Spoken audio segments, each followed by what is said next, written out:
C'est ce que j'ai dit. C'est ce que j'ai dit devant le Conseil.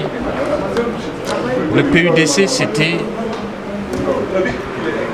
améliorer les conditions de vie des populations rurales, les plus pauvres, malheureusement, la majorité de la population, 57%, avec des taux de pauvreté beaucoup plus élevés que la moyenne nationale.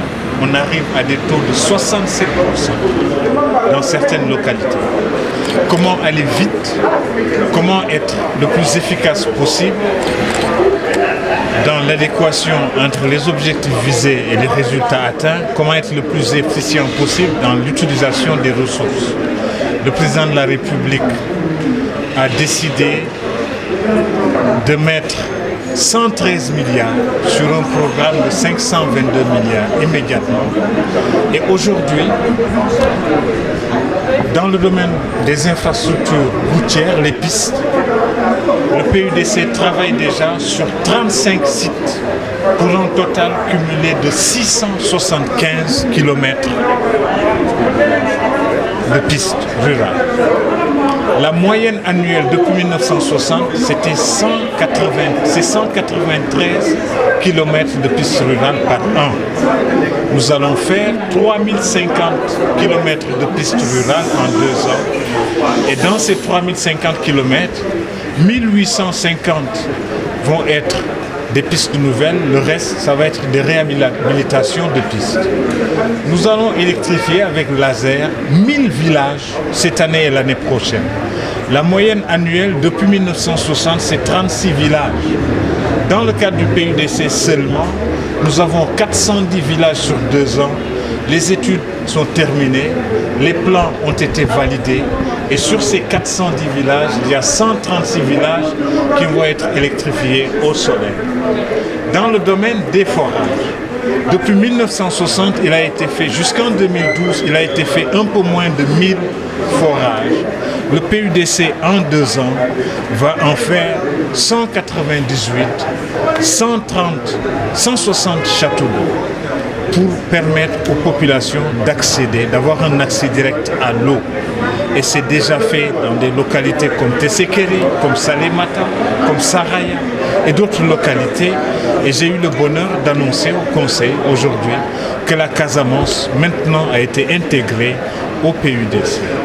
J'aurais pu dire la même chose pour ce qui concerne les équipements de transformation. 5500 dans les 2 prochaines années.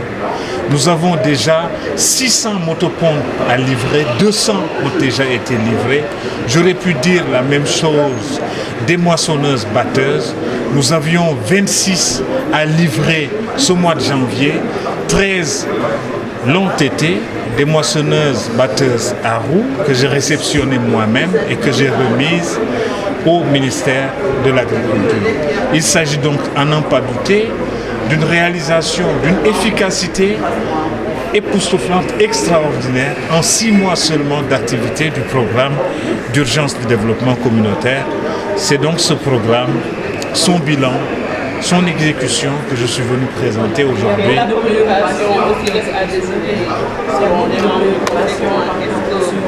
Ça veut dire quoi, laisser à désirer?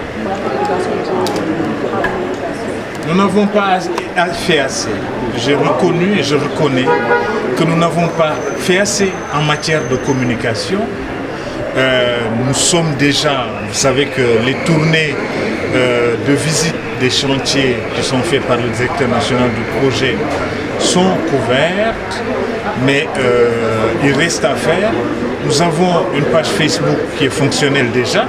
Nous avons un site qui va l'être bientôt. Aujourd'hui même, j'ai reçu le programme définitif qui est le plan de communication du PUDC que je dois valider. Ça va l'être dans les jours à venir. Nous avons terminé un film fait sur 7 langues nationales. Il reste juste à être validé et je vous promets que dans les semaines à venir, des corrections nécessaires et des efforts supplémentaires vont être faits en matière de communication. Mais je reconnais que dans ce domaine, nous avons de réelles faiblesses qu'il nous faut combler rapidement. Comment comptez-vous articuler aujourd'hui le programme avec le plan locaux? Vous savez que, je l'ai dit, j'ai rencontré tous les directeurs, tous les responsables de tous les programmes, les directeurs, mais aussi les ministères, les institutions concernées par l'exécution du PUDC ou ceux qui avaient des programmes similaires.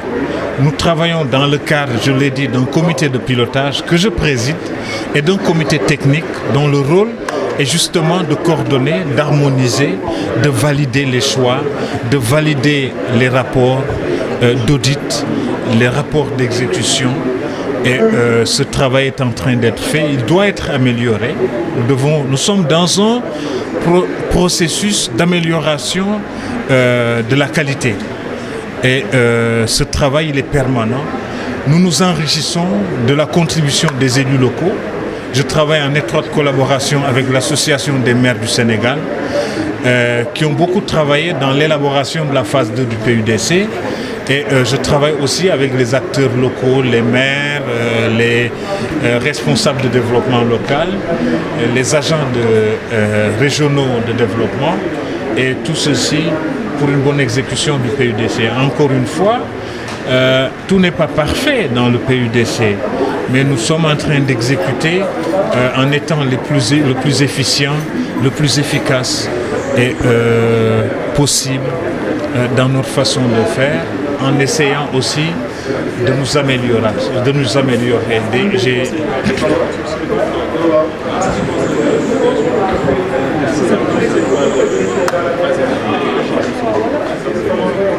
Il n'est pas rejeté. Il n'est pas rejeté. Il y a des difficultés. C'est pourquoi nous devons faire beaucoup de communication, beaucoup échanger avec les populations.